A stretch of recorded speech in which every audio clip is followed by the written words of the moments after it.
We're now about to tune into Folkways FM for August 2023's Almanac. The ship is somewhere on the Isle of Whitthorn, if my information is correct. It is no longer an island, but it is a delightful place to visit. The crew apparently have spent a good deal of dosh in the steam packet inn. So without further ado, let's try and pick them up. To August 2023's Almanac, where we muse over the heavens and the hedgerows for the coming weeks ahead. August, named after Augustus, the first emperor of Rome. Welsh, Aust, Cornish, Misest. In Irish, Scots Gaelic and Manx, the month is named after the festival Lunasa. Irish, Lunasa, Scots Gaelic, in Lunastil, Manx, Lunasti. One of the most important events for August lies at its start, the festival of Lunasa, as we've just mentioned in the Celtic names there, also known as Lammas. The Folkways main show has just covered this festival, so I'm not going to repeat it here. However, if you're listening to the Almanac on YouTube, please click the link in the show notes to enjoy August's full episode on the festival of the first fruits. If you woke up in Perseids at the beginning of August, you saw the sunrise at 5:35 and set at just before 9 p.m. Portrush, Northern Ireland, sunrise 5:30 and set 21:30. Perth, Scotland, sunrise 5:15 and set 21:20.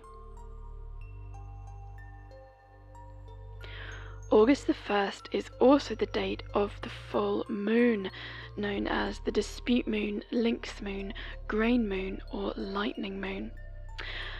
August 31st is also a full moon, meaning we've got two this month, and they're both of them supermoons, which is where the full moon coincides with the point in the moon's orbit where it is closest to the Earth, making it look particularly spectacular.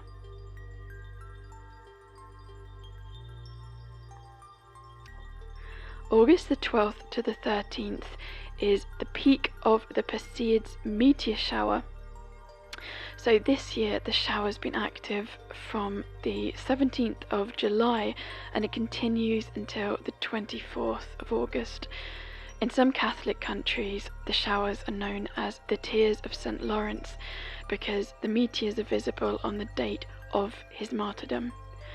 The number of meteors increase every night until the shower, like we've said, reaches its peak in mid-August, after which it will tail off.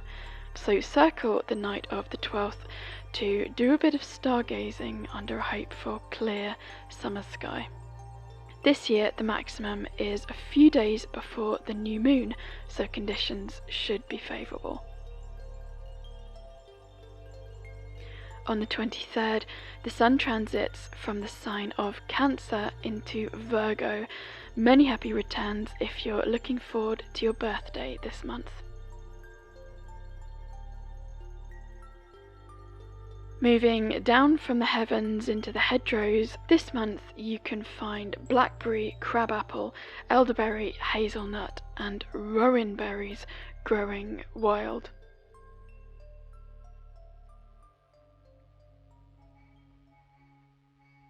Today our place of the month is Dunino Den, a unique and mystical location in Fife, Scotland.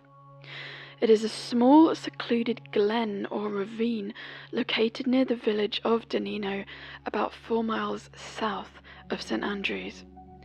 The site is known for its historical and cultural significance, as well as its association with various folkloric and spiritual beliefs. So Dunino itself is a strip of natural woodland rare in eastern Fife, where a pre-Christian ritual site is found alongside a deep section of the Kinaldy Burn. The den, accessed by a woodland path, is on 2 levels. On the upper level is a rock-cut well, the altar stone, and nearby you'll find a carved footprint. The footprint is reminiscent of others elsewhere in Scotland, such as the well-known example at Dunino. Carved footprints were used in inauguration rituals, such as the anointing of kings and chieftains, and the question can therefore at least be raised, was Dunino used for similar purposes? Moving on from the well or the altar stone, the uneven stone steps then descend to a natural Burnside amphitheatre, which features a collection of ancient rock carvings and symbols etched into the cliffs and stones, some of which date back to possible prehistoric times. These carvings include Pictish symbols, crosses, and other mysterious markings. The exact origins and the meanings of these carvings remain a subject of speculation and debate, with some carvings being significantly younger. There is one quite famous, spectacular male face looking out from the corner of a rock. You might well have seen some pictures of this guy. Quite remarkable craftsmanship, complete with this shaggy, flowing beard, still in the 21st century standing guard. The area has become known as a place of modern-day pilgrimage.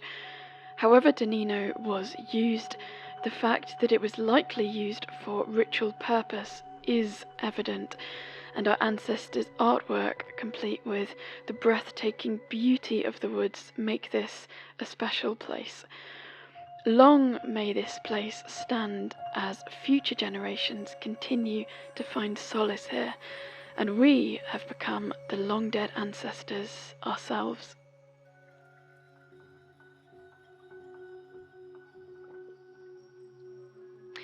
This month's poem is Summer Home by Seamus Heaney.